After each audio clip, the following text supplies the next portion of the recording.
দর্শক বন্ধু এবং কৃষি উদ্যোক্তা ভাই এবং বোনেরা সকলকে স্বাগত জানিয়ে শুরু করছি কৃষকের কথার নিয়মিত পর্ব।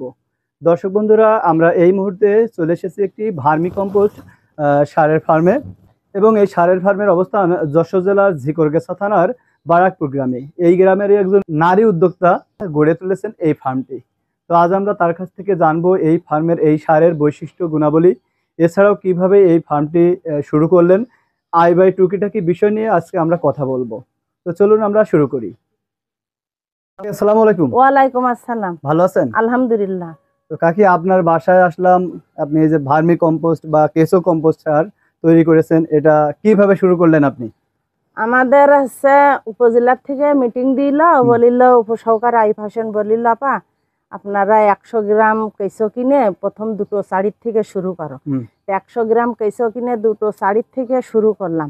তারপর আস্তে আস্তে আস্তে আস্তে আমরা ঋণ কেমরে বাড়াতে থাকলাম, টুকটুক করে সার বেচনার বাড়াতে থাকলাম, কেঁচো বাড়তি থাকলো। হ্যাঁ, এখন পাশাপাশি আমরা কেঁচো শুধু যে সার বিক্রি করি না, পাশাপাশি আমরা কেঁচো বিক্রি করতে পারি। কেঁচো বিক্রি করি প্রতি বছর আমরা 4 কেজি 5 কেজি 6 কেজি করে কেঁচো বিক্রি করি প্রতি বছর। এই একটা শাড়ি থেকে কতটুকু কেঁচো বিক্রি করতে পারেন? একটা শাড়ি থেকে 200 গ্রাম করে কেঁচো বিক্রি করা যায়। সার? আর সার একটা শাড়িতে অন্তকম 5 কেজি 6 কেজি করে সার ওঠে। এই আপনি যে কেঁচোটা দিয়েছেন এবং গোবরটা দিয়েছেন, আচ্ছা, দেওয়ার পরে এই গোবরটা সারে পরিণত হতে কতদিন সময় লাগে? আগে আমরা এতে শুধু গোবর না, কলা গাছ কুচোইয়ে ওই গোবর রেখে দিতে হয় 15 দিন 20 দিন মতন রেখে দিতে হয়। রেখে দিয়ে কলা গাছ কুচোয়ে গোবর দিয়ে চটকাইতে হয়, চটকাইয়ে নামদাই দিয়ে শাড়িটি দিয়ে তারপর উপরে কেঁচো দিয়ে দিতে হয়। তা আগে আমাদের প্রত্যেক মাসে মাসে উঠতো। এখন আমাদের এই শাড়ি এই 14 বছর বয়স হয়ে গেছে। এটার 14 বছর বয়স। এখন আমাদের এই শাড়ি পুরনো হয়ে গেছে, এখন দ্রুত ওঠে না, আমাদের এখন 40 দিন 45 দিন পরে লাগে। মানে শুরু থেকে 40 দিনের ভিতরে আপনি এটা সার হারভেস্ট করতে পারেন। চালতি গুছাইয়ে গোবর দিতে 40-45 দিন আমাদের লেগে যায় সার তৈরি হতে। আচ্ছা, এই আপনার এখানে কতগুলো এই পাত্র আছে? আমার এই শাড়ি আছে 200টা, 60 টাকা, এই 3 টাকা, ওইবারে 60 টাকা, এটা 200 শাড়ি আর ওই 8টা ঋণ আছে। ঋণটা একটু দেখি আমরা। আচ্ছা,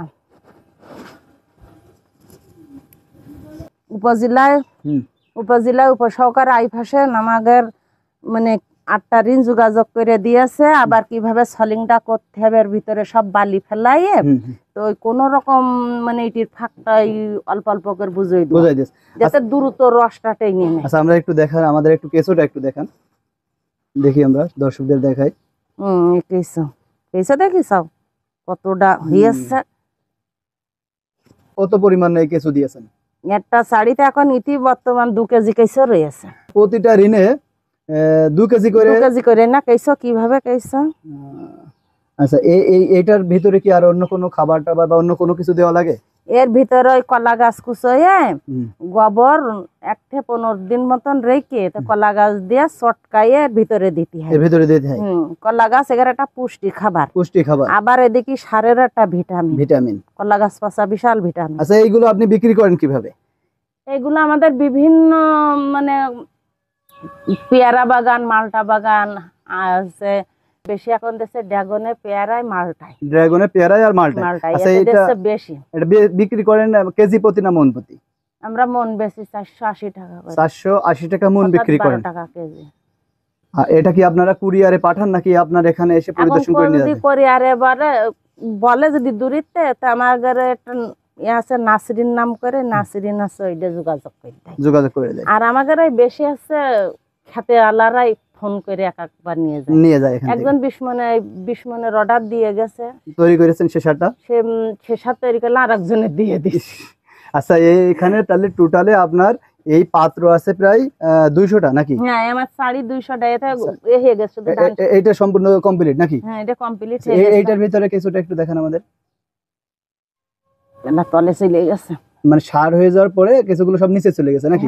খাদ্য কিনে আর এর সাথে মিশে গেছে না। এই চাল এটা আজকে বা কালকে এই সময়টাতে আর চালতে পারবেন নাকি? একদম ঝরঝরে হয়ে গেছে।